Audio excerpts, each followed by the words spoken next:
Hello guys. आज हम next topic type of set की बात करेंगे।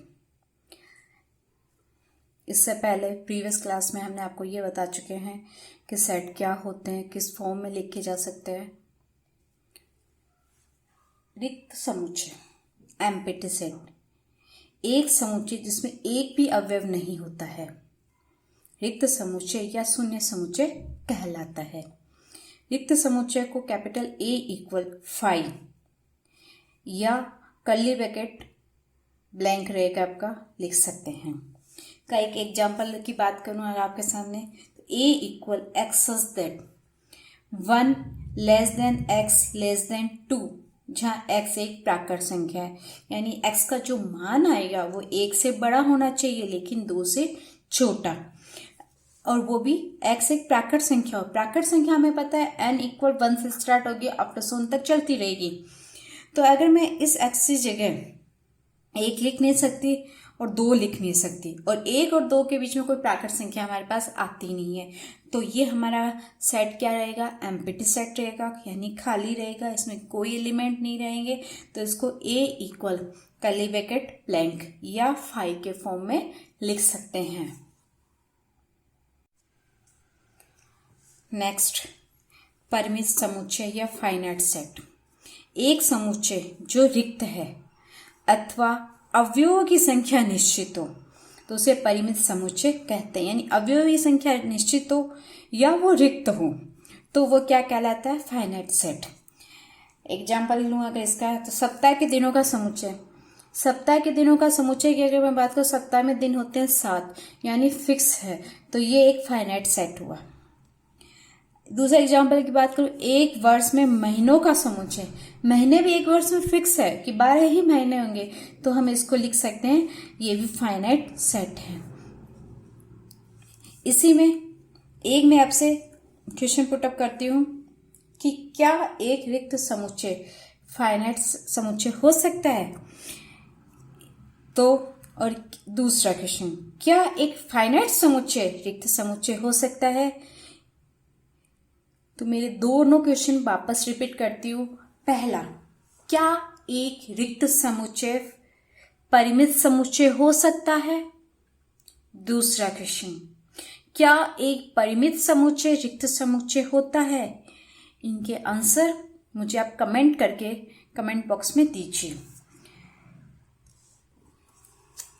दूसरा हमारे पास इनफाइनाइट सेट, अपरिमित समुच्चय। इनफाइनाइट सेट क्या होता है? एक समुच्चय जिसमें अवयवों की संख्या अनिश्चित होती है। अवयवों की संख्या क्या होगी? अनिश्चित। तो भाई क्या कहलाएगा? अपरिमित समुच्चय कहलाता है।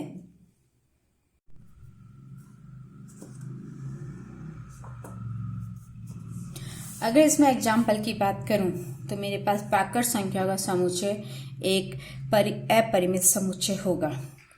पूर्णांक संख्याओं का समुच्चय भी अपरिमित समुच्चय होगा, क्योंकि प्राकृत संख्या लास्ट इनफाइनाइट तक जाती है, हम नहीं बता सकते।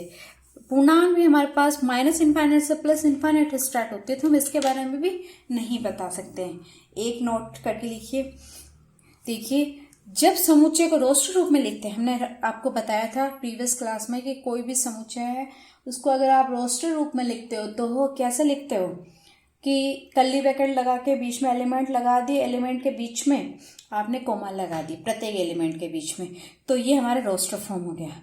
अब यही इनफाइनाइट को आप कैसे लिखोगे? इनफाइनाइट सेट को अगर रोस्टर रूप में लिखते हो तो आपको कम से कम लिखते हुए 3 बिंदु लगाने हैं। जैसे मैं नेचुरल नंबर की बात करूं, नेचुरल नंबर क्या है? 1 2 3 4 5 6 7, चेक चाहूं जितना लिख दो, पेज खत्म हो जाएगा लेकिन काउंटिंग खत्म नहीं होगी, क्योंकि वो हमारे पास क्या है? नेचुरल नंबर क्या है? इनफाइनाइट। तो लिखते लिखते लिखते कितना लिखेंगे, इसलिए हमने नेचुरल नंबर को किस तरीके लिख सकते हैं? कम से कम अक्षर लिखते हुए, ताकि सामने वाले को ये भी पता चले कि हमने नेचुरल नंबर को रिप्रेजेंट किया है। तो मैंने 1 2 3, इससे पता चल रहा है क्योंकि नेचुरल नंबर 1 से स्टार्ट हो रहा है, 1 2 3 ये लिख के n इक्वल 1 2 3 लिख के 3 डॉट डॉट लगा दो, तो आपका इनफाइनाइट सेट को लिखने का, रोस्टर फॉर्म में लिखने का हमारा नेक्स्ट सेट है इक्वल सेट यानी समान समुच्चय। दो समुच्चय ए और बी में यदि अवयव समान हो तो समान समुच्चय कहते हैं। जैसे ए इक्वल बी, इसको एक एग्जाम्पल से अगर मैं बात करूं, एक्स शब्द एलोई के अक्षरों का समुच्चय है, बी शब्द लोअर के अक्षरों का समुच्चय है। एक्स इक्वल, मैंने प्रीवियस क्लास में आपको बताया रोस्टर फॉर्म में लिखने के लिए कोई भी अक्षर दोबारा रिपीट नहीं होगा। जैसे इसमें डबल एल है तो हमें एक बार लिखना है, तो ए एल ओ वाई, तो हमने एक्स में लिखा X equal A L O Y. B शब्द है लोयल, इसमें अक्षरों का समुच्चय में इसमें भी देखो एल 2 बार रिपीट है, इसको भी हमने लिखा एक बार लिखा।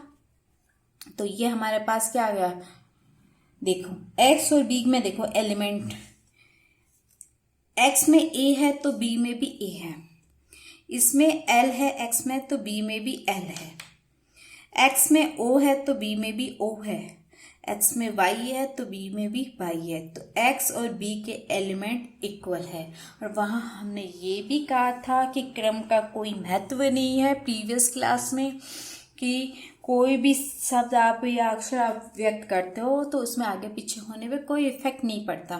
तो यहाँ क्रम का भी कोई महत्व नहीं है। तो एक्स और बी के एलिमेंट इक्वल है, अतः ये कहलाएगा एक इक्वल सेट। नेक्स्ट सेट क्या है, अनइक्वल या असमान समुच्चय। दो समुच्चय ए और बी में यदि अवयव असमान हो तो वह असमान समुच्चय कहलाता है। जिसको हम रिप्रेजेंट कर सकते, ए नॉट इक्वल बी यानी ए बी के बराबर नहीं है।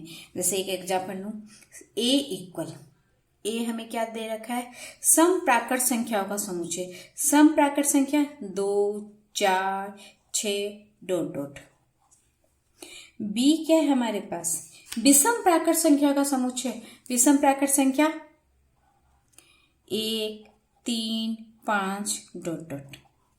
तो क्या ए और बी के एलिमेंट इक्वल है, नहीं है, क्योंकि ए में हमें सम संख्या आ रही 2 4 6 8, जबकि बी में विषम संख्या आ रही है।